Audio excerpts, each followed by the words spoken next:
À Rio, une exposition queer interdite rouvre ses portes sous haute protection et grâce à une campagne de financement participatif, la Queer Museu, exposition consacrée à la diversité sexuelle, rouvre samedi ses portes à Rio de Janeiro, plus d'un an après la campagne des groupes conservateurs qui avait entraîné sa fermeture.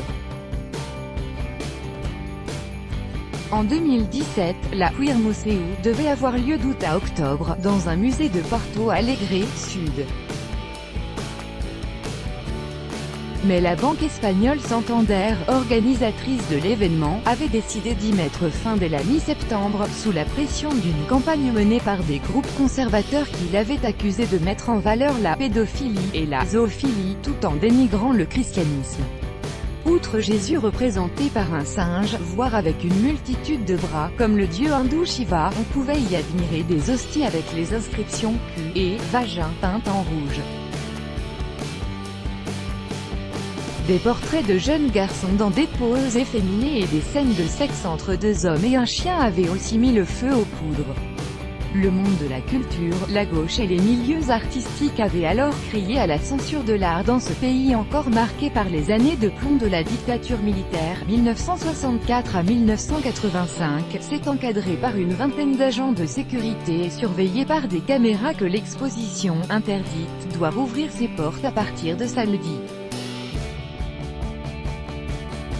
Des visiteurs découvrent l'exposition « Queer Museu » à l'École des Arts Visuels de Rio de Janeiro, le 16 août 2018. Copyright AFP, Mauro Pimentel réunissant plus de 200 œuvres de 82 artistes brésiliens renommés, tels que Adriana Varejão, Aller Gomes, Alfredo Volpi ou Candido Portinari. La Queer Museu sera accessible gratuitement durant un mois à l'École des Arts Visuels EAV, située dans un élégant palais niché au cœur du Parc Lage, qui déborde de végétation tropicale.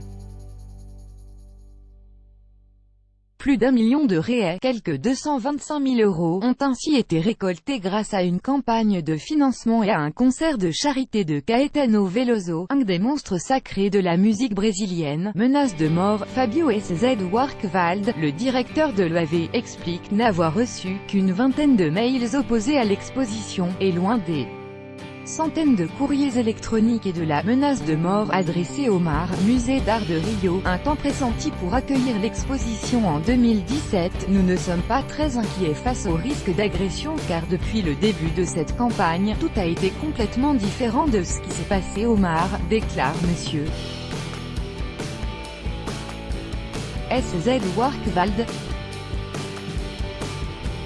L'exposition avait précédemment été annulée sous la pression d'une campagne menée par des groupes conservateurs qui l'avaient accusé de mettre en valeur la pédophilie et la zoophilie, tout en dénigrant le christianisme. Copyright AFP, Mauro Pimentel. C'est un moment très important pour la démocratie brésilienne, un geste fort qui démontre que les secteurs les plus progressistes de la société n'acceptent pas la censure, car un acte de censure de cette importance et cette gravité n'avait pas été vu depuis la dictature, a déclaré jeudi le conservateur de l'exposition Gaudencio Fidelis lors d'une conférence de presse.